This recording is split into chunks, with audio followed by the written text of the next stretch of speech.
예배의 자리란 어떤 자리냐? 오늘 이 야곱의 모습을 통해서 우리가 함께 살펴볼 텐데, 야곱은 누구보다 성공에 집착하던 사람이었습니다. 오죽하면 그는 어머니 뱃속에 있을 때부터 내가 성공을 하기 위해서는 어떻게 해야 되느냐, 이걸 고민한 것 같아요. 그가 내린 결론은 뭐냐? 내가 장자로 태어나야겠다, 이거였어요. 그게 무슨 상관인가 하실 수 있는데, 당시 이 성경의 말씀을 보면 장자는 부모님이 돌아가시고 나면 유산을 상속받을 때 다른 형제들보다 배를 더 많이 받을 수 있는 권리가 있었습니다. 근데 또 이 중세 영국을 살펴보니까 중세 시대 영국에서는 장자 상속제라는 법이 있었는데, 부모가 죽고 나면 그 갖고 있던 모든 재산을 오직 장자에게만 물려주게 되어 있어요. 이건 법적으로 정해져 있습니다. 뭐 자녀가 2명이든 10명이든 상관없이 첫째 아들이 부모의 모든 땅과 재산과 직위도 물려받아요.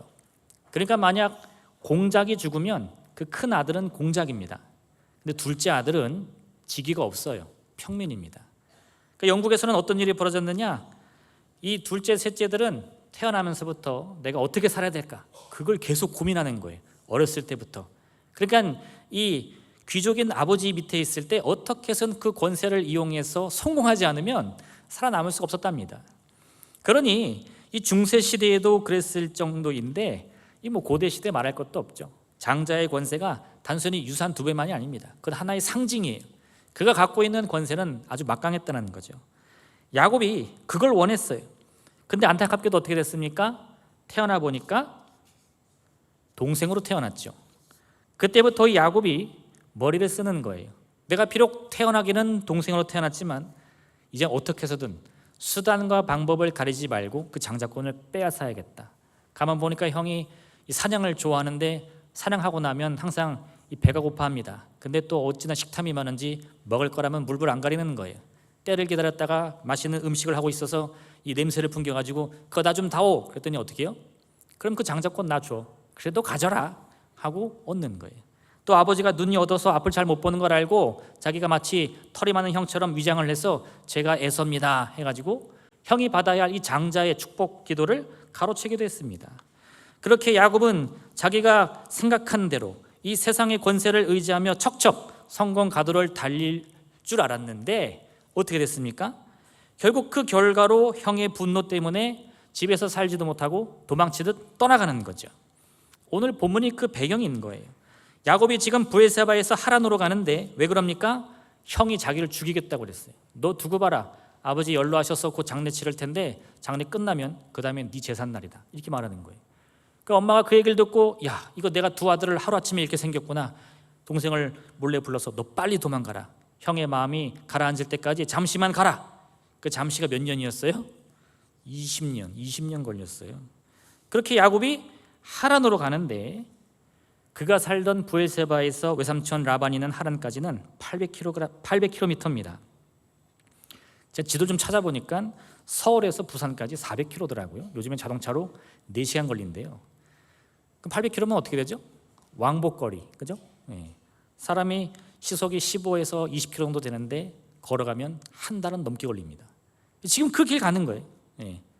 어떻게든 먹고 자고 이 죽지 않으려고 하면서 그 광야, 아무것도 없는 허허벌판을 걷는 거죠. 그러니 그 마음속이 오죽했겠습니까? 결국은 돌베이를 베고 잠을 자는데 그날 이 야곱의 인생이 바뀌는 거예요. 내가 어떻게 하면 잘 살 수 있을까? 그 꿈을 찾아 고민하다가 결국은 그것이 장자권에 있다라고 결론을 내렸는데 다 실패했습니다. 안 됐어요. 내 인생이 어찌 이렇게 처참히 무너지는가? 그 슬픔과 고통 속에서 이 딱딱한 돌베개, 이거는 고난을 상징하거든요. 그 절망 속에서 잠을 청하는데 하나님의 음성이 들려온 겁니다. 그리고 야곱이 깨달았어요. 내 인생이 이렇게 망하는 인생이 아니구나. 바로 그 시점을 통해서 야곱은 완전히 변화된 삶을 살았고 우리가 잘 아는 것처럼 이스라엘이 되었다 이겁니다. 그럼 야곱은 이 순간 무엇을 느꼈길래 자기 인생을 바꿀 수 있었을까? 함께 살펴보기 원합니다. 첫 번째, 여러분, 예배의 자리라는 것은 하나님을 만나는 시간입니다. 할렐루야. 우리가 왜 이 자리에 모였습니까? 다른 것 아니에요. 누구 왔나 안 왔나 출석 체크하러 온 거 아닙니다. 그렇죠? 하나님 만나러 온 거예요.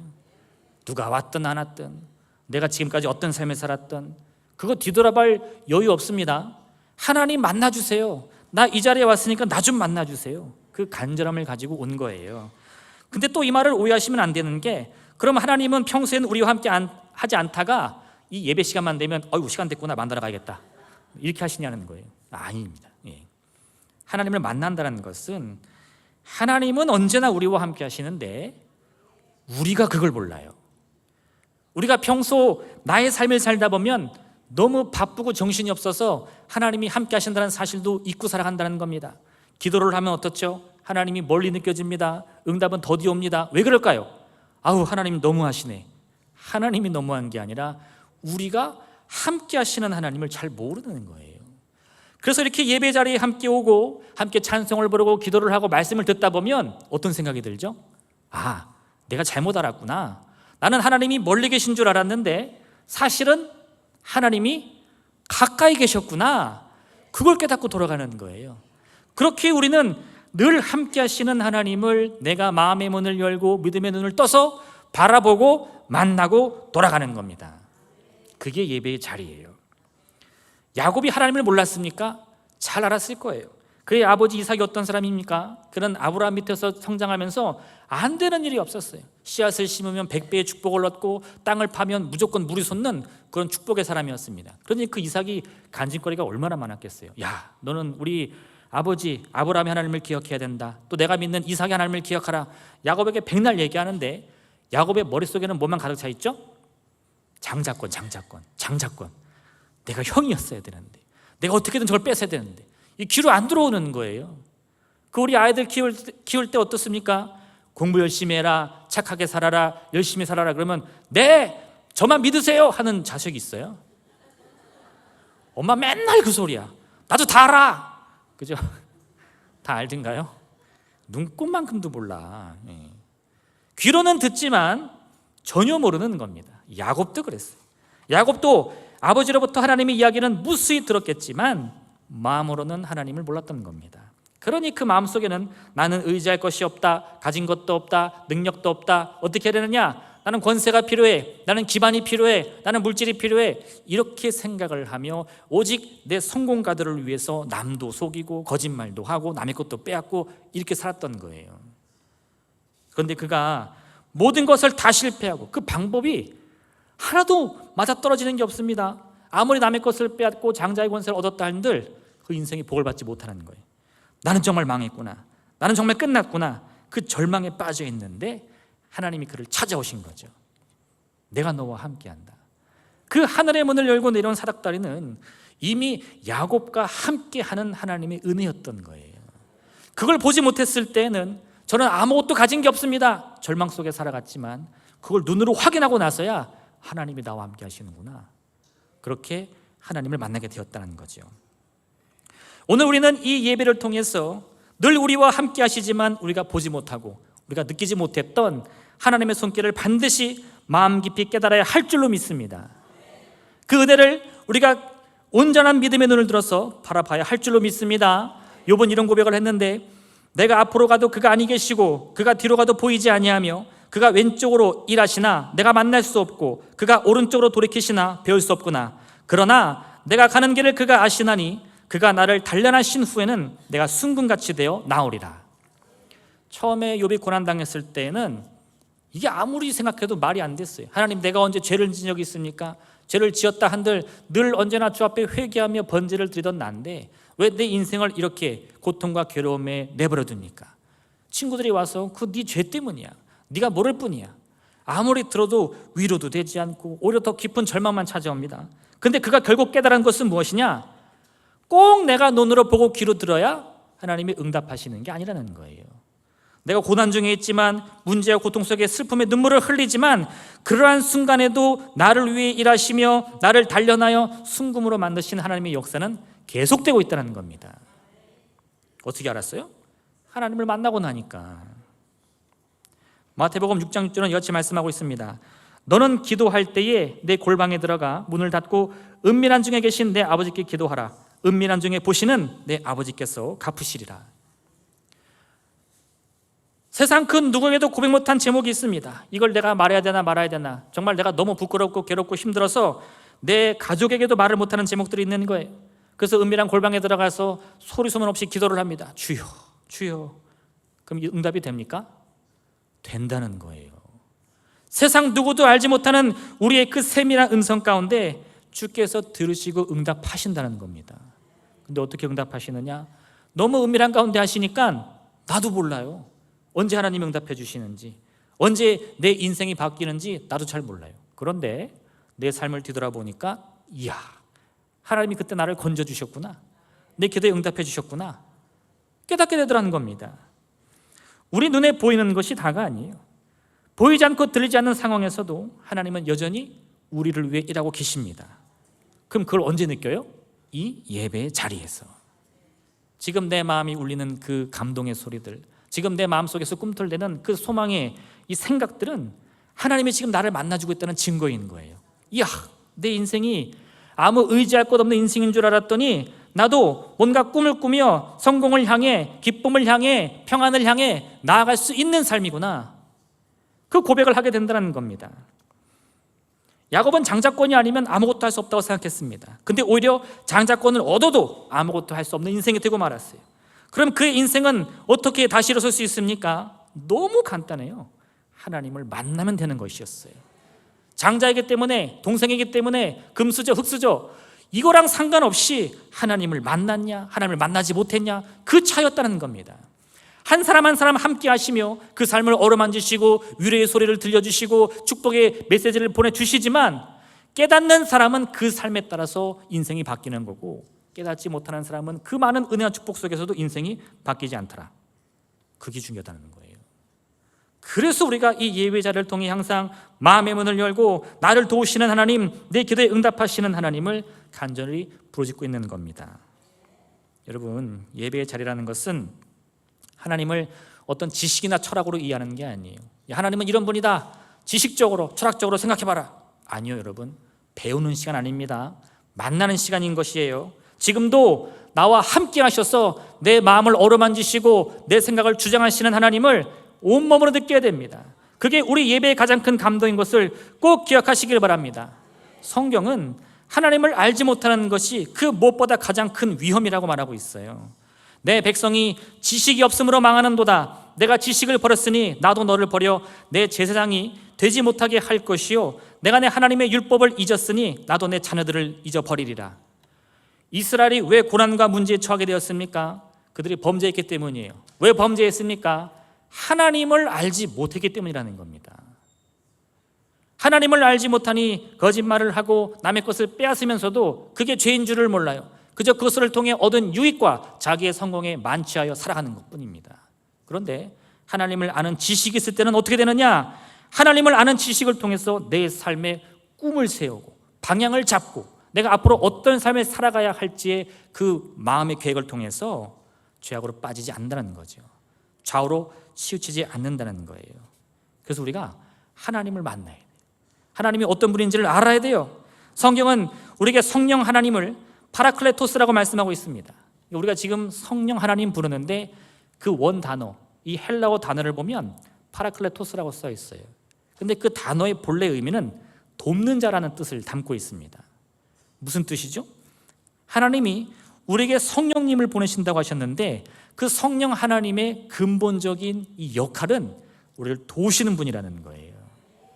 내가 힘들고 어려울 때 나를 위로해 주시고요, 내가 약할 때 새 힘을 주시고요, 세상의 문제가 내 앞을 가로막을 때 그 문제를 해결해 주신다 이겁니다.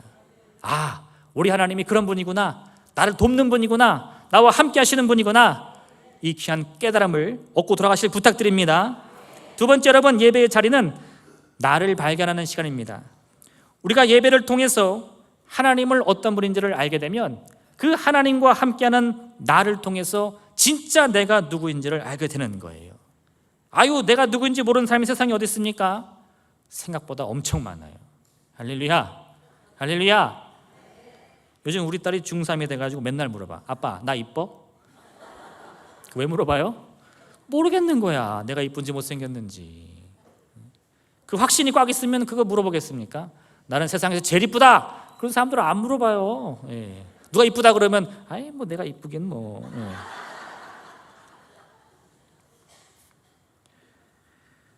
내가 알고 있는 내가 진짜 모습이 아닐 경우가 너무 많다는 거예요. 특히 오늘 야곱은 어떻습니까? 그는 나는 누구인가? 나는 장자여야 한다. 나는 그 권세가 있어야 한다. 나는 이 돈이 꼭 있어야 된다. 나는 이걸 꼭 성공해야 된다. 그게 나야 라고 말했는데 그게 정말 납니까? 아니요. 그 모든 것을 이루고도 문제와 고통과 슬픔에 빠지는 운명이 얼마나 많습니까? 그때 뭐라고 생각하시죠? 내가 뭘 잘못 생각했나 보다. 돌아가기엔 너무 멀고 내 인생이 그냥 망한 거야. 이렇게 자포자기한 사람이 너무 많다는 거예요. 가장 큰 문제는요, 다른 게 아닙니다. 능력이 부족한 것도 아니고요, 실력이 없는 것도 아닙니다. 그럼 뭐가 문제죠? 내가 누구인지 진짜 모른다는 거예요. 야곱은 누구입니까? 그는 동생으로 태어난 운명이 아닙니다. 야곱은 하나님이 함께하는 운명이었던 거예요. 그 방향을 잘못 잡으니 그 마음속에 늘 두려움이 있고 걱정이 있고 염려가 있고 어떻게 합니까? 그 조급함 때문에 내가 악한 일을 행해서라도 꼭 성공해야겠다, 이런 욕심이 들어가는 거죠. 그런데 오늘 그가 하나님을 만났어요. 하나님을 눈으로 확인했습니다. 그 축복의 사닥다리가 나와 함께하고 하나님의 천사들이 하나님의 역사를 위해서 자기 인생에서 그 운명에서 항상 오르락내리락 하는 것을 보았어요. 그럼 어떻게 되는 겁니까? 나는 망할 운명이 아니다. 하나님이 함께 하시는 운명이다. 이제 그걸 깨닫고 이 광야길을 걸어가는 거죠. 잠들기 전에는 눈물이 앞을 가립니다. 고통과 슬픔이 꽉 들어찼습니다. 그런데 그 환상을 통해 다음날 일어난 이 야곱의 이 모습 속에는 절망을 찾아볼 수 없어요. 제단을 쌓고 하나님의 이름을 높이고 하나님과 약속을 하고 그리고 당당히 라반의 집을 향해 걸어가는 겁니다. 그가 이 하란에 도착했을 때 라반을 만나고 그의 딸 라헬을 만났어요. 그 딸이 얼마나 이쁜지 첫눈에 반해가지고 결혼을 꿈꿉니다. 근데 오늘날도 마찬가지인데 결혼하면 돈이 얼마나 많이 들어요. 그렇죠? 그러니까 요즘 젊은이들이 결혼이 싫어서 안 하는 게 아니에요. 결혼하려고 했더니 식장 비용 대야지, 집 마련해야지, 혼수해야지, 옷 사야지, 부모님 선물해야지. 할렐루야. 에라 더러워서 안 하고 말지. 이렇게 되는 거예요. 그러니까 이 야곱도 가만 생각해보면 가진 거 하나도 없이 물폰으로 왔는데 뭘 줍니까? 그래서 이 외삼촌에게, 외삼촌 당신 딸이랑 결혼하고 싶은데 제가 7년 동안 품삯을 받지 않고 외삼촌으로 일하겠습니다. 그 7년 월급 다 맡긴 겁니다. 그래 막상 결혼했는데 첫날 밤 치르고 눈 떴더니 누구예요? 라헬이 아니라 레아였어요. 이게 웬일이냐? 여러분 가만히 있겠습니까? 내가 7년 돈 한 푼 안 받고 일했는데 뭐 상을 뒤엎어도 뒤엎었지. 야곱은 안 그래요. 외삼촌이 야, 우리 마을에는 이 동생을 언니보다 먼저 시집 보내는 경우가 없으니까 네가 7년을 더 약속하면 당장 이 라헬하고도 결혼해라. 그래가지고 하루아침에 2명이랑 결혼하고요, 7년이 아니라 14년을 무보수로 일을 했는데 원망하지 않아요. 내가 무슨 수를 써서라도 없습니다. 이제 그저 묵묵히 하나님께 구하는 거예요. 주여 나를 도우소서, 주의 약속을 이루어 주옵소서. 그렇게 아버지께 간절히 구하여 이 라반이 아무리 머리를 써도 야곱의 이 부를 쌓는 그 과정을 막을 수가 없는 겁니다. 생각이 절망과 두려움으로 가득 차면요, 우리는 그 절망을 향해 나갈 수밖에 없습니다. 근데 반대로 그 절망을 떨쳐내고 내가 지금 이 순간에라도 할 수 있다는 소망을 품으면 나도 모르게 힘이 생기는 거예요. 나도 모르게 용기가 생기는 거예요. 그 자신감을 가지고 하나님과 함께 동행한다는 믿음으로 나아갔더니 그 내가 꿈꾸던 성공이 정말 내 앞에 다가오는 것을 느낀다는 거죠. 예수님이 이런 얘기를 들어주셨는데 한 도시에 하나님을 두려워하지도 않고 사람을 늘 업신여기는 불의한 재판장이 있었습니다. 근데 그 마을에서 어떤 여인이 이 깊은 이 억울한 일을 당하니까 이 불의한 재판관을 찾아와서 날마다 자기 억울함을 풀어달라고 호소하는 거예요. 처음에는 그 재판장이 이 낮고 천한 여인을 이 눈에 가시처럼 여기면서 본체만치 했지만 결국에는 그 여인의 이 간절한 간청에 마음이 괴로워서 들어준 거죠. 그러면서 이런 말씀 주십니다. 불의한 재판장이 말한 것을 들으라. 하물며 하나님께서 그 밤낮 부르짖는 택하신 자들의 원한을 풀어주지 아니하시겠느냐? 그들에게 오래 참으시겠느냐? 내 인생의 문제를 어떻게 할 수 있습니까? 내 육신의 질병을 어떻게 고칠 수 있습니까? 방법을 모르는 게 아니에요. 내가 누구인지를 모르는 겁니다. 왜요? 나는 하나님과 함께하는 인생인데 그걸 알지 못하니까 문제 해결책을 찾지 못하는 거죠. 여러분, 내가 어떻게 해야 성공할 수 있는가? 이 질문의 답은 내가 누구인가? 라는 질문에서 시작해야 되는 거예요. 나는 누굽니까? 나는 능력이 얼마나 많습니까? 아니요, 그 잘못된 방향이고 하나님이 함께 하시는 인생이다. 하나님이 도우시는 운명이다. 그 질문에서 이 답을 찾기 시작하면요, 나는 어떻게 해야 성공할 수 있는가? 장자권도 필요 없다, 돈도 필요 없다, 좋은 환경 필요 없다. 어떤 상황이든 하나님을 믿고 의지하여 함께 나가 꿈을 꾼다면 하나님이 반드시 이루어주신다. 이 결론에 도달할 수 있다는 거죠. 그게 언제 이루어진다고요? 오늘 이 예배의 자리에서. 할렐루야. 또 이렇게 얘기하는데 마음속에는 좋은 얘기다, 나중에 집에 가서 해봐야지, 이러면 안 돼요. 지금 당장 마음을 바꾸셔야 돼요. 지금 이 자리에서 결단하셔야 돼요. 지금 이 순간이 야곱이 변화받은 바로 그 순간이다. 지금 이 순간이 하나님 만나는 순간이다. 이래야지. 잘 기억했다가 집에 가서 해봐야지. 그 수업 잘 듣고 집에 가서 공부해야지. 절대 안 하더라고. 수업 잘 들으셔야 돼요. 할렐루야. 할렐루야. 고린도후서 4장 7절 말씀인데요, 우리가 이 보배를 질그릇에 가졌으니 이는 심히 큰 능력은 하나님께 있고 우리에게 있지 아니함을 알게 하려 함이라. 우리는 매 순간 무엇만 바라보느냐? 흙으로 이루어진 질그릇 같은 나만 바라본다는 거예요. 나는 왜 이렇게 못생겼어? 나는 왜 이렇게 키가 작아? 나 이렇게 돈이 없어. 뭐예요? 나는 질그릇이라는 거예요. 옆집 저 사람은 금그릇처럼 너무 이쁜데. 그것만 보니까 늘 마음에는 걱정 근심만 가득하는데 하나님께서 뭐라고 말씀하시냐? 너의 진짜 능력은 그 겉모습이 아니라 네 안에 있다는 겁니다. 제가 지금 반지를 못 꼈는데 결혼할 때는 엄청 날씬했거든요. 왜 손가락에 살이 찌지? 안 들어가요. 죽어도 안 들어가. 새끼손가락에도 안 들어가. 그래서 그 반지를 이 조그만 상자에 고이 모셔뒀습니다. 어느 날 우리 아이들이 이제 커가지고 이 서랍을 열다가 본 거예요. 아빠 저게 뭐야? 뭐라 그러죠? 야, 그거 만지지 마. 그거 엄청 비싼 거야. 그랬더니 그 애가 뭐가 비싸? 아무것도 아닌 것 같은데.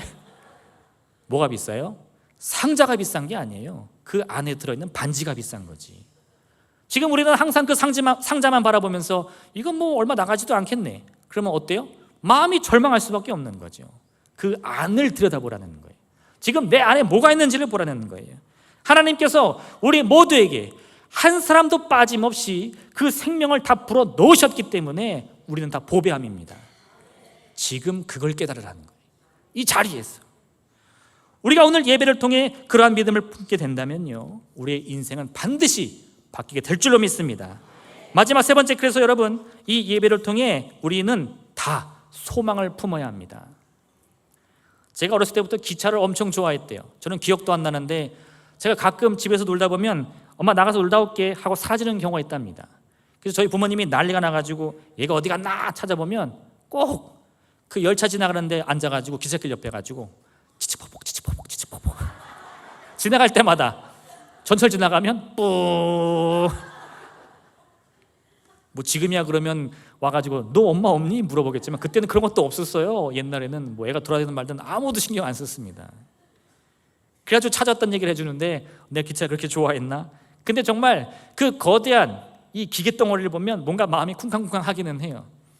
제가 좀 그걸 알아보니까 이 기차의 전체 무게는 1000톤이 넘는답니다. 그 열차 한 칸 한 칸이 보통 100톤 나간대요. 야, 근데 그 엔진을 싣고 있는 기관차가 힘이 얼마나 센지 그 1000톤에 이르는 열차를 다 끌고 힘껏 달려가는 거죠. 그 얼마나 멋집니까? 치치포복 치치포복 치치포복. 할만하죠? 네. 우리의 생각은 그 거대한 열차를 끄는 기관차와 같습니다. 내 인생이 1000톤이 나가던 10,000톤이 나가던 이걸 내가 무슨 수로 책임지나 고민이 될 때 그 열차를 이끄는 힘은 생각에 있다는 것을 꼭 기억하셔야 돼요. 그 힘이 얼마나 센지 이 생각이 한번 방향을 잡고 나아가면요, 우리 인생의 무게가 그 생각의 방향에 따라서 모두가 다 동시에 움직이는 거예요. 생각이 절망을 향해 나아가면 우리 인생의 절망을 향해 나아갑니다. 근데 그 반대로 우리 생각이 소망으로 바뀌어서 방향을 바꾸면 언제 그러냐는 듯이 금세대 운명의 방향이 바뀌고 마는 거예요. 그래서 하나님은 이 예배를 통해서 나를 만나주시고 내게 생명의 말씀을 주시면서 뭐라고 말씀하세요? 지금까지 네가 알고 있던 너는 진짜 네가 아니다. 너는 질그릇의 운명이 아니다. 버림받은 운명이 아니다. 저주받은 운명이 아니다. 그 생각을 바꾸라고 말씀하시는 거예요. 그렇게 내가 생각을 바꾸며 꿈을 품을 때에 이 열차가 방향을 바꿔 날아가듯 우리의 운명이 바뀐다는 겁니다. 그럼 우리가 품어야 할 소망이 무엇이냐? 오늘 제가 일러드리는 것은 딱 하나인데, 여러분, 반드시 더 나은 내일을 꿈꾸십시오. 네가 원하는 것이 무엇이냐? 뭐 여러 구체적인 제목이 있겠지만요, 그것을 내가 아직 품지 못했다면요, 다른 게 아니에요. 하나님, 내게 반드시 더 나은 내일을 주옵소서. 오늘보다 더 나은 내일을 허락하여 주옵소서. 이 꿈을 꾸셔야 돼요. 저는 지금도 충분한데요. 할렐루야. 뭐 그럼 너무 좋지만 그렇게 이 자리에 멈춰 있지 말고요, 무엇이든 한 걸음 나아갈 꿈을 꾸라는 거예요. 소망은 다른 게 아닙니다. 그저 한 걸음이라도 오늘보다 더 나아가는 게 소망이에요. 그 꿈을 품을 때 하나님은 그래, 네가 마음에 꿈은 그 믿음이 바로 너의 운명이 될 것이다 말씀하실 줄로 믿습니다.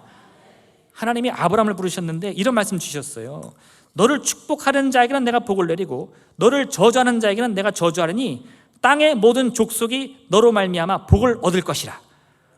이게 진짜 중요한 말씀인데, 하나님이 아브라함을 부르신 이유가 뭐라고요? 내가 너를 통해서 세상 모든 사람들에게 복을 줄 것이다. 그러면 아브라함은 이거 큰일 났다, 내가 무엇이 간데 이 80억 인구를 다 복을 나눠줄 수 있느냐 고민되겠죠. 근데 기본적으로 하나님이 아브라함을 통해 모든 민족에게 복을 주기 원하신다면 아브라함은 모든 민족과 나누고도 남을 축복을 반드시 받게 된다는 약속인 거예요. 이 말씀은 아브라함에게 너 이제 각오 단단히 해라, 네가 할 일은 엄청 힘든 거야, 이거 말하는 게 아닙니다. 걱정하지 마라, 온 세상 만민에게 네 복을 다 나눠줘도 네가 남을 만큼 복을 받을 것이다, 이걸 확실히 약속해 주는 거예요. 아브라함이 망하면 누가 복을 줍니까? 그거 안 되는 겁니다. 아브라함이 넘어지면 하나님의 뜻이 어떻게 이루어집니까? 그거 안 되는 거예요.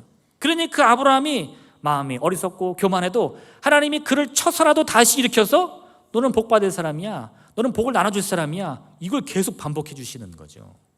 그게 누구다? 그게 나라는 겁니다. 여기 계신 모든 분들이 이 예배의 자리를 통해서 하나님을 만나고 그 음성을 들으며 부름을 받고 있는 거예요. 내가 너로 말미암아 너의 가정을 축복하리라, 너의 자녀를 축복하리라, 너의 이웃을 축복하리라, 그 음성을 듣는 거예요. 이를 통해 내가 누구인지를 알고 내가 어떤 삶을 살아야 되는지를 꿈꾸는 거죠.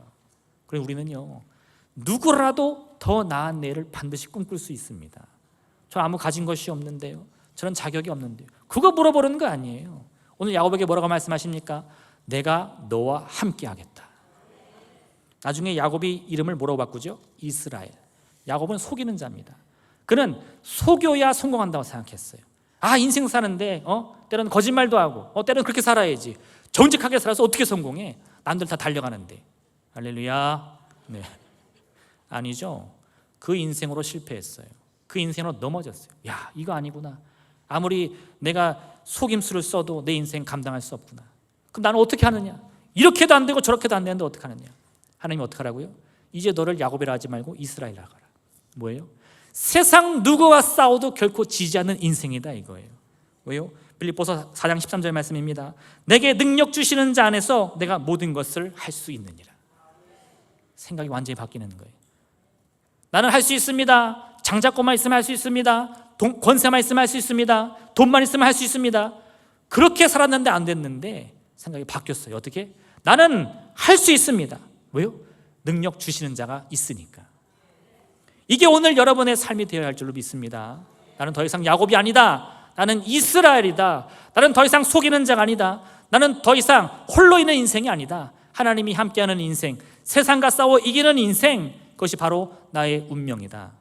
우리 아까 함께 암송했지만 6월 한 달간 암송할 말씀이 뭡니까?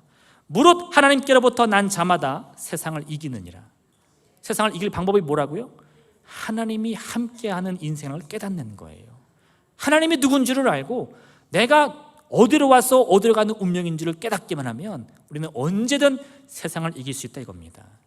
오늘 이 귀한 예배의 자리에서 반드시 이 귀한 믿음의 꿈을 품으시길 부탁드립니다. 이 한 주간을 살아가는 동안 세상의 모든 환경과 문제와 고통과 괴로움이 나를 뒤흔들겠지만 그 일렁이는 파도 한가운데서도 나를 위해 다가오시는 주님, 풍랑을 잠잠케 하시며 나를 이끄실 주님을 만나는 여러분 되시기를 주님의 이름으로 부탁드립니다. 이 시간 함께 기도하겠습니다.